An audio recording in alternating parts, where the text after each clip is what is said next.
between our lines, the future is still very safe in your hands. So we'll remain very clear about it. Raja Bazar, Chuhar Chowk. These are two words which Sadar.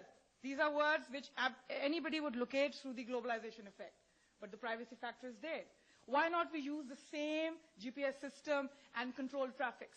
And in Pakistan, every car should use that technology so that we should avoid going from that road and we go to the other road. So many years have happened, this technology was taken into consideration. Pakistan did not make any effort in incorporating this technology for our local use. So my point is that globalization has many good effects, but we as Pakistanis, and allow me to stick to the indigenous culture as Pakistani culture. I would rather relate to the Pakistani culture. Reason being that the topics which are being pondered upon or pondered about by our reverend colleagues, followed by my talk, would be very clearly talking about things much in depth and much in intellectual spirit. So I will remain, as I said, simple about it. I salute India for one important thing, that they adopted all the good benefits of globalization for their country. Look at the population bomb they have. They are at the moment more than us, but in 2020 we will be much more than them as far as the population is concerned. And you should be knowing that the latest survey conducted and also printed in all newspapers in Pakistan says that China will inshallah remain number one and Pakistan will or might be number two in the world as population is going. So that's not a good news. Please don't clap. Okay, I allow you to clap. But if you clap, then also say one thing and pray to God Almighty that we do as what Chinese have done and we do as what Indians are trying to do. That instead of exploiting the bomb of explosion, they are using that as the human resource of the country. And the entire world's businesses are shifting to China and India. You go to the moon and you'd see, or you go to any part of the world, the first two people you'd see would be Chinese and Indians. Pakistanis would be somewhere, but very few. This is not a good thing. But I feel, see, since you have clapped, so I have to respect your clapping. The point is, okay, if by 2020 we are number two in the world for population, then that population needs to be channelized, needs to be used for all the good purposes, not as tools of terrorism scattered around and be used by anybody at any point of time, killing each other or used for any other purposes. I was talking about something the other day and somebody told me that there was this person sitting, and I have to explain to you what I'm talking about. A person sitting in Bihari, getting his car fixed at a local workshop, amidst a lot of messy, greasy chotas and one ustad. Tuck, tuck, tuck, there's sound coming. And a friend of his called from the US.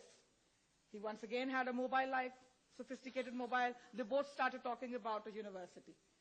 And not only that, it is actually a fact that I'm telling you. While he was sitting there, he was a mad person like all of us who think and who dream about the country. And he realized that one of the chotas was very efficient. That boy sitting in the US said that we need some labor for our factory and is there a way we can do it? And believe you in me, while sitting over there, the global impact, the technological onset made that very moment, I would say, कि lottery nikal aayi us bache ki aur bahut se bachon ki, that they decided to start an entrepreneurial project. And 7 mechanics, totally illiterate mechanics, from Bihari are now part of a US-Pakistan-based project, and they would be producing some parts of the automobile. So this is what you call globalization. But at the same time, while I was reading that book that I just quoted about the world is flat, I would want you to read that book. But also my favorite page of that 2,000 pages book is page 25 only. Reason. He writes, Thomas Friedman writes, that you all know about the call centers, that if you are sitting in Japan and you have any problem, you would call a call center and somebody in India would pick it up and would solve your problem. This is something known to you. We also have good call centers in Pakistan, somewhere close to the Marriott Hotel, Touchstone, which is also doing good. I don't know whether anybody knows about it. But we have very many less. We have many more. Now, that lady from Chicago called the person to fix up her washing machine and some other problem. So she said, I do not feel your accent is American. She said, I'm from India.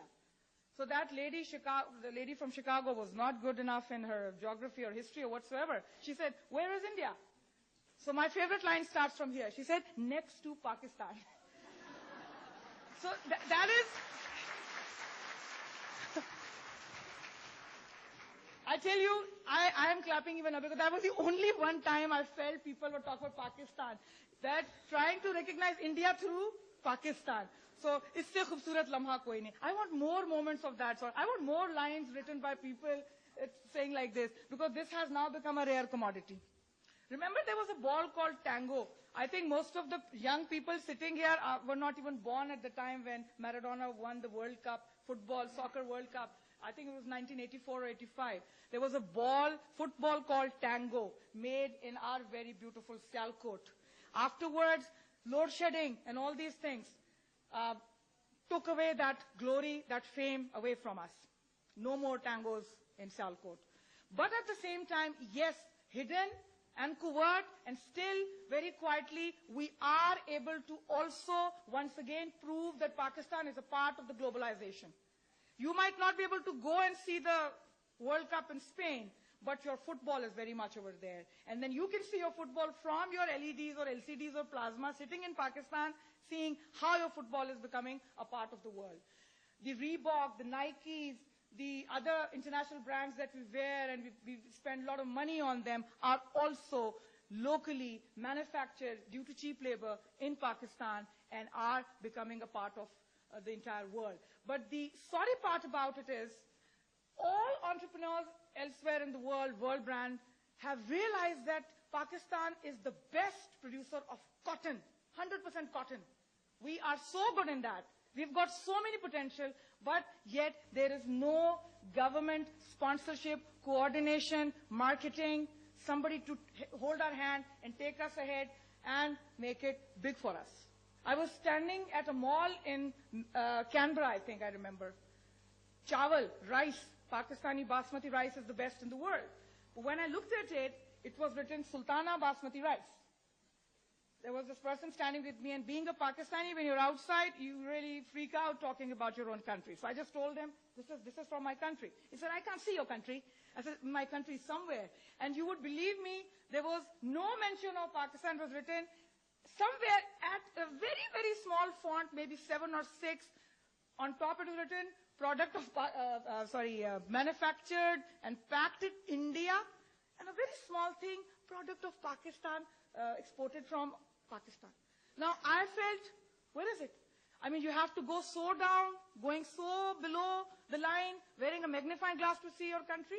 That is where our countries, as Dr. Saab mentioned about the state role in between. They have to make sure that these things do not diminish in the 6 font size. They should be there on top so that everybody should say, this rice is Pakistani rice. Hamara ek shehar hai Khariyan. People call it Kharve because of Norway.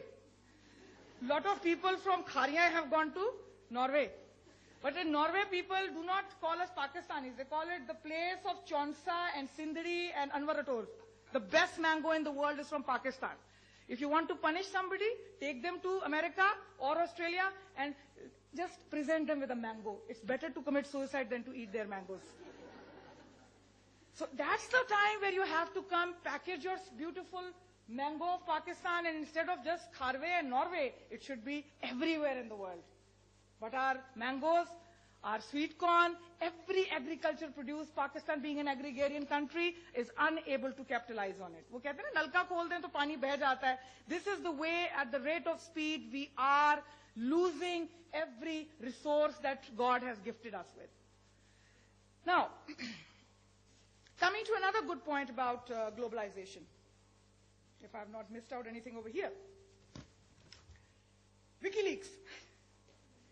Knowledge information, knowledge exchange. These things also made us very, very, very global. There is nothing, I mean, if I talk to any gentleman, he or she, or maybe a lady, would not ever say that, no, I don't know anything about it, because information, wherever it has initiated or wherever it has come out, will be a part of the entire world in no time at all. Courtesy Facebook, courtesy internet, courtesy YouTube, all sorts of internet portals which have made world as your oyster, and the World